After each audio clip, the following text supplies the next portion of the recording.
Yo, what is up guys, Grim here, and in today's video we've got some big news. We have 1.1's patch notes finally, and in them we have some spicy things we weren't expecting, namely a massive buff to Nihility characters and anyone who applies debuffs to enemies. Let's take a look at this buff first and foremost. Okay, so here you can see in the patch notes officially on Hoyo Lab, we have a new addition here. The effect resistance of enemies targets above level 50 has been adjusted to increase at a lower rate at the level increases.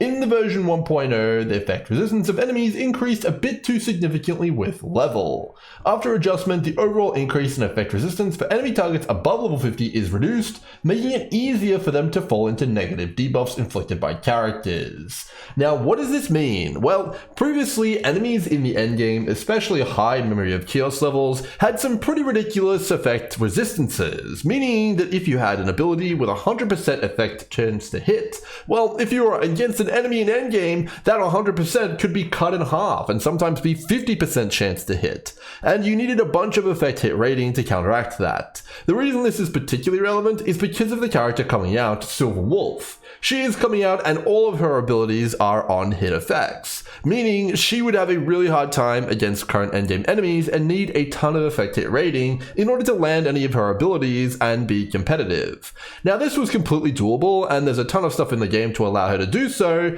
but it seems like they just want Silver Wolf to be even better, and this change here absolutely makes her better. Right now, with Silver Wolf, it looks like you're going to need anywhere between 100 to 135% effect hit rating in the end game, but that amount you just need just went down. If this affects all enemies the way we think it might, it's going to be significantly less, and that means that you don't need as much gear, and she's going to be a lot more accessible as a character. On top of this, we're getting a brand new light cone with some existing effect hit rating. Silver Wolf has some on her traces, so it's possible she may not need any effect hit rating even at all. Now that's obviously a big buff to Silver Wolf, and she's going to be a lot more viable for a lot more people in the endgame thanks to this change. But this doesn't just affect Silver Wolf, it affects a lot of different characters, coming now and in the future.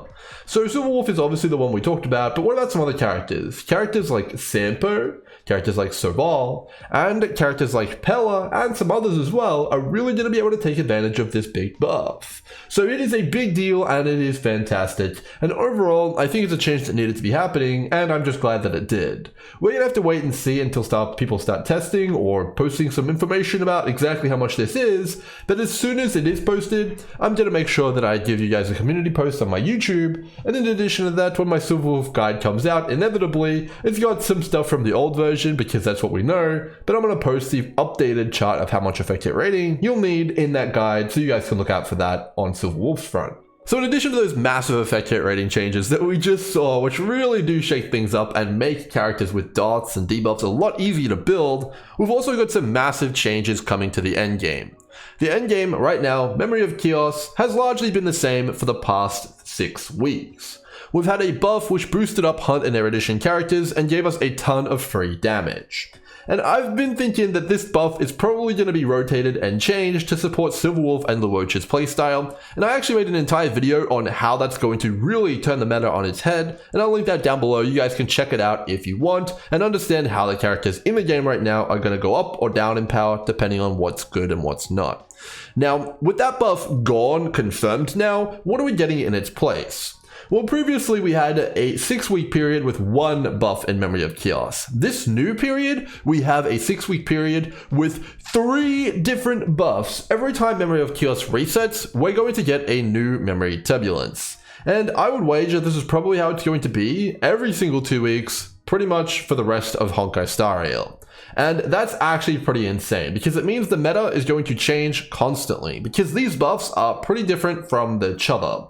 And it means that you're always going to get a fresh chance to try and get a little bit further, or maybe it's going to get a little bit harder for you in the Memory of Chaos, depending on the turbulence that we have. So what are these new turbulences, and what are some of the characters who are going to really be able to take advantage of this? Well, first and foremost, of course, some characters are getting nerfed from the last turbulence, but the main ones which are going to take advantage of these are going to be Luocha as well as Silver Wolf.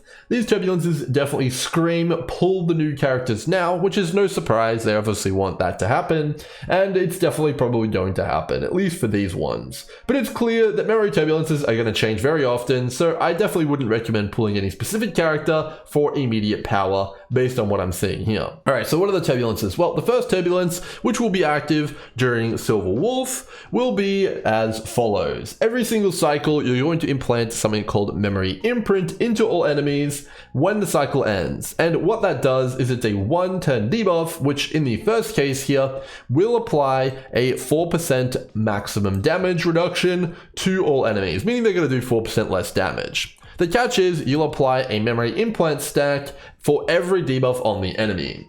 So if you debuff an enemy by like 5 times, the cycle rolls over, they'll get 5 memory imprint stacks, and their damage will be reduced by 20%. That's a really big deal, and it means that you're going to be able to take way less damage. Now the catch is here, remember, we're losing a ton of damage, and now we're getting a completely defensive Memory of Chaos Turbulence in its place.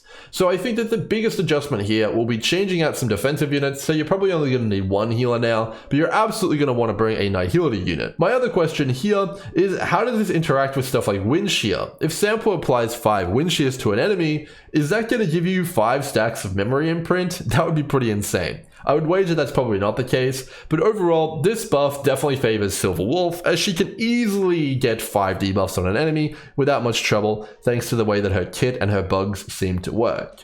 So this is definitely going to be good for Silver Wolf, but I imagine it's going to be good for all Nihility characters overall. Characters like Welt, characters like Pella, other characters also will be very good. And light cones that apply debuffs like the Resolution Shrines of Pearls of Sweat is also going to be great. And in addition to that, supports like Asta who apply burns and Hook who applies a burn is also going to be very favorable. Moving on, we have pretty much the same effect, but they're going to swap the damage reduction to a defense shred. Meaning you're going to go from a purely defensive buff to a purely offensive one.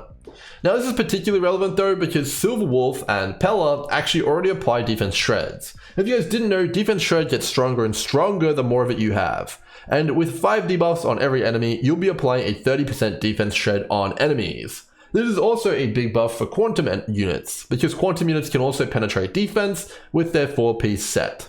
Meaning that overall, it's probably going to be a pretty good idea to have some quantum guys on your teams with that set if you can. Obviously, it's definitely not necessary. Well, maybe it is, but who knows. It's also going to be a pretty good idea to bring Pella or Silver Wolf to the fight because it's going to stack even more favorably than they normally do. That's going to be very nice as well there. But definitely going to want to bring some debuffs because that is a big bonus to apply every single dot or debuff that you apply to the enemy. Very nice there. And I think it's going to be a pretty defining feature when this one here rolls around. Now the last memory turbulence here, which will be released for Luocha most likely as its focus, will grant you a 50% increased attack boost if your HP is over 80%. Now this is pretty ridiculous because essentially what it's going to do is give you a flat 50% attack boost for the most part, as long as you have a strong healer on your team. Now, unless you're super duper fast and moving 2 actions per cycle, you will just get that straight up. And that's definitely a very powerful effect. Now, of course, on top of that, it's attack, meaning Luocha will also get the buff and increase all of his healing as well. But it's also a very offensive buff in nature, which is definitely a welcome change as well. I think that the defense shred is definitely stronger if you have some strong Nihility characters on your teams. But, this one overall is much more generic, and I think it's going to make things a lot easier.